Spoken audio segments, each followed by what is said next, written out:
अंबानी अडानी से ज्यादा धनी होने के बाद भी अमीरों की लिस्ट में क्यों नहीं आया रतन टाटा का नाम? जी हां, रतन नवल टाटा का बुधवार 9 अक्टूबर 2024 रात को 86 साल की उम्र में मुंबई के एक अस्पताल में निधन हो गया।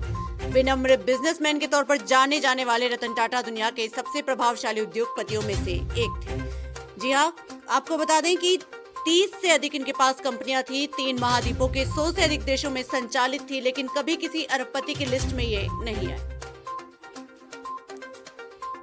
आप सोचते होंगे कि टॉप 10 या 20 सबसे अमीर भारतीयों में से ये एक रहे होंगे, लेकिन ऐसा नहीं है।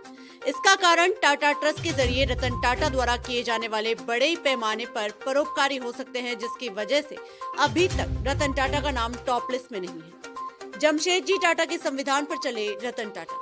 रतन टाटा कभी भी अपनी कंपनी के बहुत ज्यादा शेयर नहीं रखते थे, क्योंकि जमशेदजी टाटा ने खुद ही संविधान बनाया था कि टाटा सन्स में जो भी उन्होंने कमाया उसका ज्यादातर हिस्सा टाटा ट्रस्ट को दान दे दिया करते थे। रतन टाटा को भारत के टाटा समूह को सॉफ्टवेयर से लेकर स्पोर्ट्स कार तक के पोर्टफोलियो के साथ एक विश्व स्तर पर प्रसिद्ध समूह में बदलने का श्रेय दिया जाता है। ऐसे थे रतन टाटा। सरल व्यक्तित्व के धनी टाटा एक कॉर्पोरेट दिग्गज थे। उन्होंने अपनी शालीनता और ईमानदारी के बूते एक अलग छवि बनाई थी। बेहद शर्मीले छात्र के रूप में उन्होंने आर्किटेक्ट बनने की योजना बनाई और संयुक्त अमेरिका में काम कर रहे थे। जब उनकी दादी, जिन्होंने उन्हें पाला था, उन्होंने घर लौटने और विशाल पारिवारिक व्यवसाय में शामिल होने के लिए कहा, तो उन्होंने 1962 में ट्रेनी के तौर पर एक छात्रावास में रहकर ब्लास्ट फर्नेस के पास एक दुकान के फर्श पर काम कर शुरुआत की। शुरुआत में कंपनी में काम किया और टाटा समूह के कई व्यवसायों में अनुभव उन्होंने प्राप्त किया।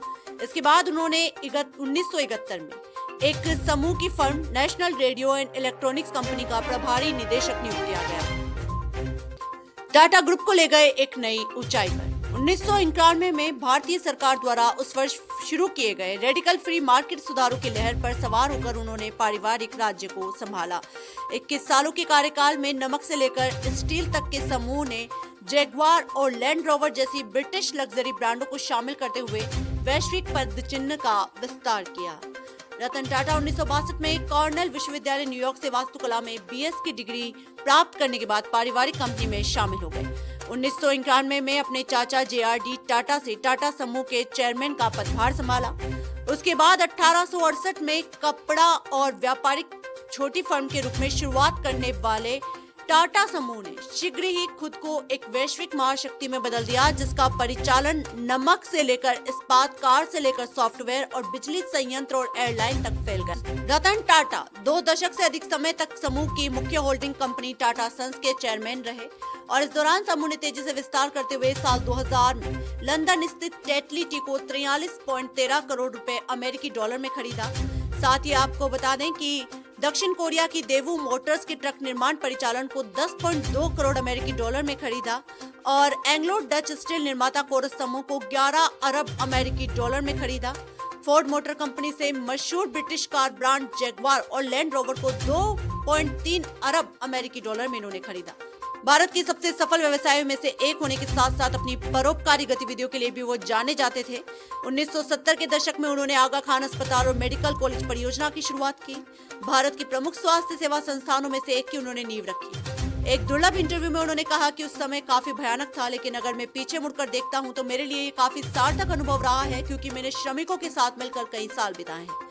तो ये थी दर्शकों आपके लिए ये जानकारी कि रतन टाटा का नाम अभी तक किसी भी अरबपतियों की लिस्ट में शामिल क्यों नहीं है।